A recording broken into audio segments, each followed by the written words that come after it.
সুন্দর হবে না, রোদের আলোতে ভিডিও সুন্দর হয়, এটাও সত্যি। কিন্তু কালো চশমা পরতে হবে না ভাইরা, জানেন আমি না রোদ্রের দিকে তাকাইতে পারি না, ফ্যাশনে কালো চশমা পরি না। কালো চশমা হলে আমি দেখি, আর ওই যে আবার সাদা চশমা আছে না, যেটা সাদা গ্লাস, ওইটা আবার রোদে আবার গ্লিস মারে, আমার চোখে কেমন জানি লাগে। আসলে আমি ফ্যাশনে পরি না, সুরত থেকে অভ্যাস আর কি।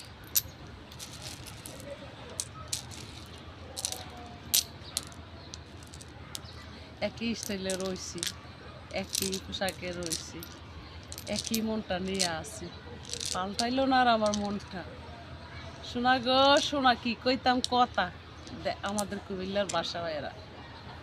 শোনা গো শোনা, কি কইতাম কথা, আপনার করে না করছে বুঝি গো বুঝি, কলজারা দিয়ে জ্বালাই লাইতাছে একবারেতে ঘরের মধ্যে, তারা দিয়ে কিছুই কইতে পারি না, যদি কইলি আমার মারতে বুঝি গো বুঝি, তেদি আমার কলজাটা একবারে ফুইরা ছাই করে লাইতাছে। কার কাছে কম এই দুঃখের কথা, একই দুঃখের কথা। আমার মার সাথে আইসা যে আশেপাশের চাচিরা এরকম কথা কইত, বুঝি গো বুঝি, একবারে ছাই করে লাইতাছে কলজাটারে, কইলে আর সারে না। কার কাছে কম এই দুঃখের কথা, ফুতেরাও কথা শুনে না, জিয়েরাও কথা শুনে না।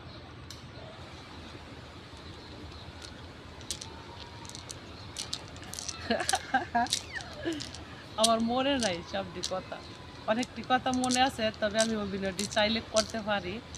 যে আশেপাশের বাবিরা ইয়া কীভাবে কীভাবে মার সাথে কথা বলতো, চাচিরা কীভাবে কীভাবে কথা বলতো, আমার কল্পনাতে আমি ভিডিওটি বানাইতে পারি। কারা মায়ের ক্যারেক্টারটা নিয়ে আমি বেশি কথা বলি।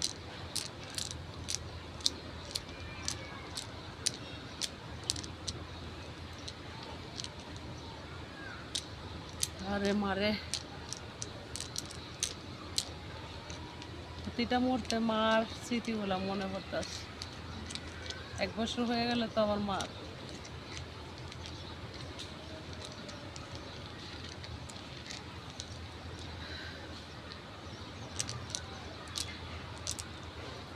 মায়েরে তোমরা কই যাইতা সহলইয়া রে গ্রামবাসী, একটু দাঁড়াও মায়েরে দেখি।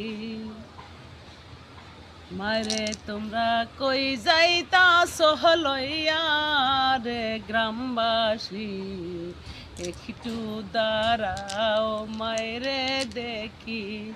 সাদা কাপড় পরাইয়া খাটের উপর শুয়াইয়া, মায়েরে তোমরা কই যাইতা সহলইয়া রে গ্রামবাসী, একটু দাঁড়াও মায়েরে দেখি। নয়নে বৈরাহা মায়েরে দেখি রে গ্রামবাসী, একটু দাঁড়াও মায়েরে দেখি। আমার মায়ের স্মৃতিগুলা আমি ছোট থেকে যা দেখছি, আমার মা যা কষ্ট করছে, যা পরিশ্রম করছে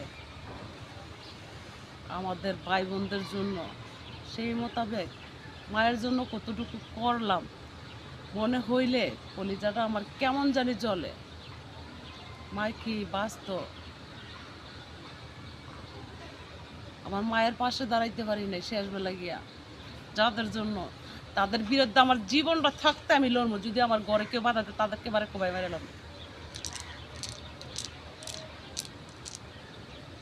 ভালো থাকবেন সকলে ভাইয়েরা। মায়ের স্মৃতি মনে পড়লে হৃদয়টা ফাইটা যায়, কি বলতে কি বলবো। শেষবেলা গিয়ে আমার মায়ের পাশে দাঁড়াইতে পারি নাই, যাদের জন্য দাঁড়াইতে পারি নাই, যারা আমাকে বলে নাই মায়ের এটা ডাক্তার কাছে লয়ে যা, তাদেরকেও ছাড় দিব না। আর যাদের জন্য আমার মায়েরা আমি চিকিৎসা করতে পারি নাই, তাদের ঠাঁই আমার পক্ষে জীবনও হবে না। আপনারা সকলে নিশ্চিন্তা থাকেন, আমার ইতিহাস যতদিন মনে থাকবো ততদিন আমি এদেরকে